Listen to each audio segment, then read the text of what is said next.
اعوذ باللہ من الشیطان الرجیم بسم اللہ الرحمن الرحیم السلام علیکم ورحمۃ اللہ وبرکاتہ۔ آج کے سبق میں حضرت عمرو بن جموح رضی اللہ عنہ کے بارے میں ہم پڑھیں گے۔ حضرت عمرو بن جموح رضی اللہ عنہ کو زمانہ جاہلیت میں یثرب کا ایک عظیم رہنما مانا جاتا تھا۔ آپ بنو سلمہ کے قبیلے کے سردار تھے اور آپ کا شمار اس وقت کے سخی اور بہادر لوگوں میں ہوتا تھا۔ زمانہ جاہلیت میں سرداران عرب میں یہ رواج تھا کہ ہر سردار کے لیے خصوصی بت ہوتا جسے وہ بڑے اہتمام سے اپنے گھر میں رکھتا تاکہ صبح شام اس کی برکت حاصل کرے، خوشی کے وقت اس کے نام پر جانور دے اور مصیبت کے وقت اس سے پناہ لے۔ اعاذنا اللہ من ذالک۔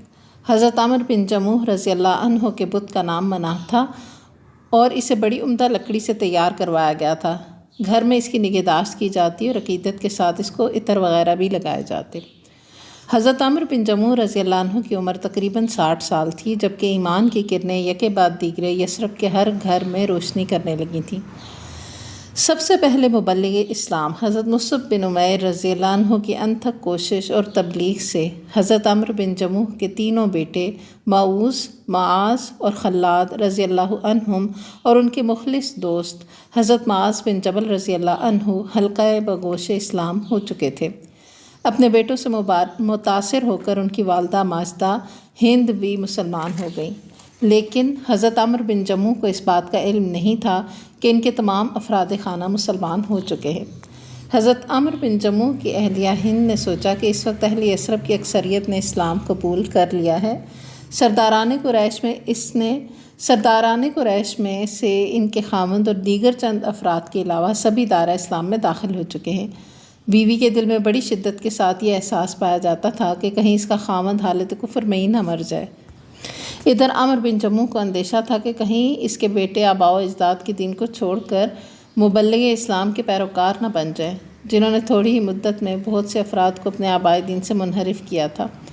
انہوں نے اپنی بیوی سے کہا، ہند خبردار خیال رکھنا کہیں تمہارے بیٹے مصعب بن عمیر کے چنگل میں نہ آ جائیں۔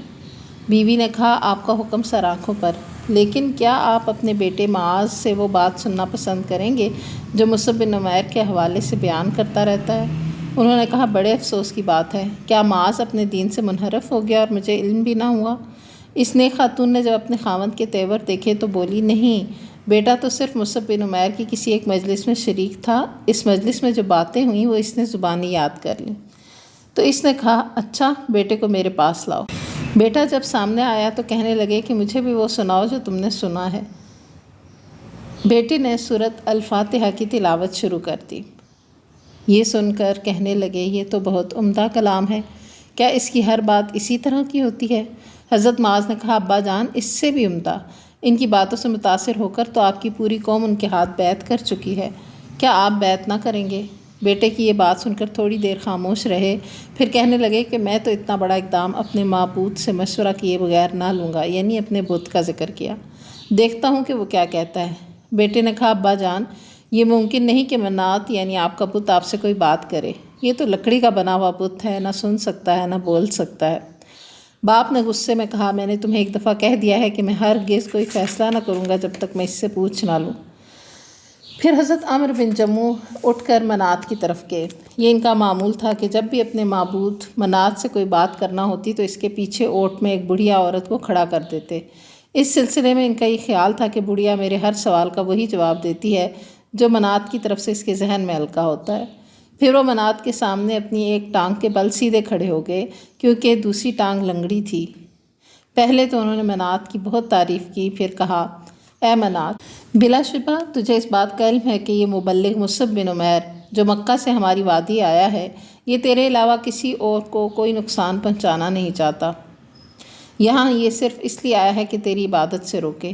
مجھے یہ بات مناسب معلوم نہیں ہوتی کہ یوں ہی اس کے ہاتھ بیعت کروں، حالانکہ میں نے اس کی بہت عمدہ باتیں سنی ہیں۔ آج میں آپ سے مشورہ کرنے آیا ہوں، عذراہ کرم مہربانی کر کے رہنمائی فرمائے، میں پریشان ہوں۔ لیکن منات کی طرف سے کوئی جواب نہ آیا۔ یہ صورتحال دیکھ کر افسردہ ہوئے اور کہا، میرے پیارے منات، شاید آپ ناراض ہیں، میں آپ سے وعدہ کرتا ہوں کہ آئندہ ایسی بات نہ کروں گا جو ناگوار ہو اور آپ ناراض ہوں۔ میں چند دن تک آپ کے پاس آؤں گا تاکہ آپ کا غصہ ٹھنڈا ہو۔ حضرت عمرو بن جموح کے تینوں بیٹے یہ جانتے تھے کہ ان کے والد کا اپنے معبود کے ساتھ کتنا گہرا تعلق ہے۔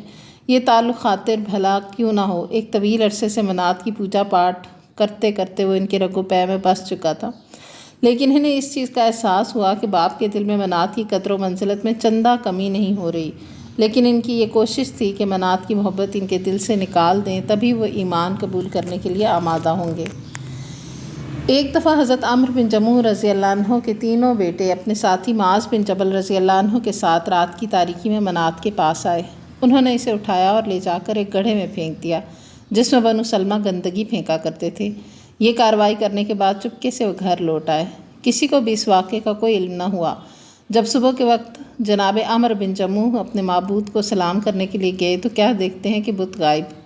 کہنے لگے، صد افسوس، اس رات ہمارے معبود کو کسی نے غائب کر دیا۔ اہل خانہ میں کسی نے بھی کوئی جواب نہ دیا۔ انہوں نے اپنے گھر کے اندر اور باہر ہر جگہ دیکھا۔ غصے سے پیچ و تاب کھاتے تلاش کرتے کرتے جب گڑھے تک پہنچے اور گندگی میں اس کو پڑا دیکھا تو اسے باہر نکالا، دھویا، خوشبو لگائی اور اٹھا کر پھر گھر لے آئے اور کہنے لگے، اللہ کی قسم، اگر مجھے اس شخص کا علم ہو جاتا جس نے تیرے ساتھ یہ سلوک کیا ہے تو اسے بہت ذلیل کرتا۔ جب دوسری رات ہوئی تو بیٹے بت کو چپکے سے اٹھا کر اسی گھڑے میں پھر پھینک آئے جہاں پہلے پھینکا تھا۔ پھر صبح کے وقت دیکھا کہ اس کا معبود غائب ہے۔ تلاش بسیار کے بعد پھر ڈھونڈتا ڈھونڈتا گیا اور دیکھا کہ وہ گڑھے میں پڑا ہے۔ وہاں سے اسے نکالا، دھویا، صاف کیا، پھر گھر لے آیا۔ تینوں بیٹے روزانہ یہی سلوک کرتے رہتے۔ باپ اس صورتحال سے پریشان تھا۔ ایک دن اس نے ایسے کیا کہ اپنی تلوار منات کے گلے میں لٹکا دی اور کہنے لگا، اے میرے منات، مجھے تو علم نہیں کہ تیرے ساتھ یہ سلوک کون کر رہا ہے۔ اگر تجھ میں ہمت ہے تو خود اپنا دفاع کر، تلوار تیرے پاس ہے۔ یہ کہا اور خود جا کر بستر پر لیٹ گئے۔ جب بیٹوں کو یقین ہو گیا کہ باپ گہری نیند سو گیا ہے تو دبے پاؤں منات کے پاس آئے، گردن سے تلوار اتاری اور چپکے سے اسے اٹھا کر باہر لے گئے۔ انہوں نے اس کے ساتھ ایک مرا ہوا کتا بھی باندھ دیا اور بنو سلمہ کے اس کنویں میں پھینک آئے جس میں گندا پانی جمع ہوتا تھا۔ جب نیند سے باپ بیدار ہوا تو کیا دیکھا کہ منات پھر غائب ہے۔ تلاش کرتے ہوئے وہ کنویں تک جا پہنچا۔ اس میں دیکھا کہ منات منہ کے بل اس میں پڑا ہے اور ایک مردہ کتا اس کے ساتھ بندھا ہے اور تلوار اس سے چھن چکی ہے۔ یہ منظر دیکھ کر ان کے دل میں نفرت پیدا ہو گئی اور اس دفعہ اسے وہیں چھوڑ آئے اور کہنے لگے، اللہ کی قسم، اگر تو مشکل کشا ہوتا تو اور کتا ایک ساتھ کنویں میں نہ پڑے ہوتے۔ تھوڑی ہی دیر بعد اپنے مسلمان ہونے کا بھی اعلان کر دیا۔ حضرت عمرو بن جموح رضی اللہ تعالیٰ عنہ لذت ایمانی سے شاد کام ہوئے، لیکن انہوں نے شرک کی حالت میں جو دن گزارے اس پر انہیں انتہائی افسوس تھا۔ اب وہ دین اسلام کی طرف پورے اخلاص سے متوجہ ہوئے۔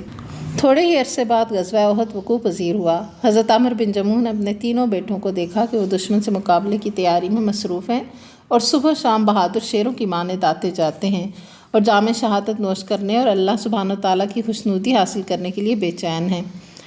اپنے بیٹوں کے جذبہ جہاد سے متاثر ہو کر خود بھی میدان کارزار میں رسول اللہ صلی اللہ علیہ وآلہ وسلم کے جھنڈے تلے دشمنوں سے نبرد آزما ہونے کا عزم کر لیا، لیکن بیٹوں نے اپنے باپ کو اس ارادے سے روکا کیونکہ ایک تو وہ عمر رسیدہ تھے، مزید برآں وہ ایک ٹانگ سے معذور بھی تھے۔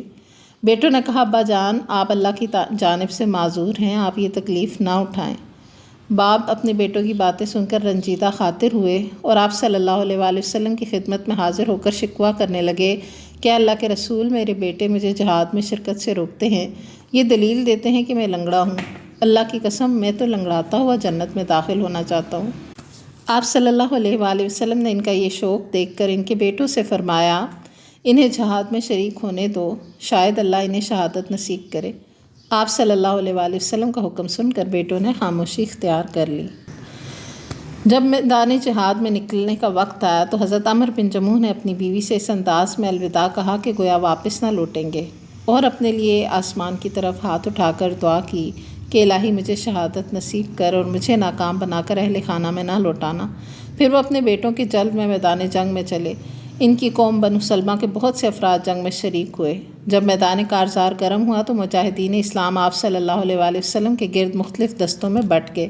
حضرت عمرو بن جموح کو دیکھا کہ وہ سب سے اگلے دستے میں چلے جا رہے ہیں اور اپنی ایک ٹانگ کے سہارے چکڑیاں بھرتے ہوئے تیزی سے آگے بڑھ رہے ہیں اور اپنی مبارک زبان سے کہہ رہے ہیں کہ میں جنت کا مشتاق ہوں، میں جنت کا متلاشی ہوں، اور ان کے پیچھے ان کا بیٹا خلاد ہے یہ بوڑھے مجاہد اور ان کا جوان بیٹا آپ صلی اللہ علیہ وآلہ وسلم کی جانب سے مسلسل دفاع کرتے رہے، یہاں تک کہ دونوں یکے بعد دیگرے میدان جنگ میں شہادت نوش فرما گئے۔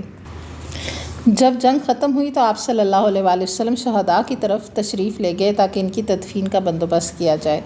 آپ نے ارشاد فرمایا کہ شہداء اسلام کو خون اور زخموں کی حالت میں ہی رہنے دو، روز قیامت اللہ تعالیٰ کے حضور میں ان کی شہادت کی گواہی دوں گا۔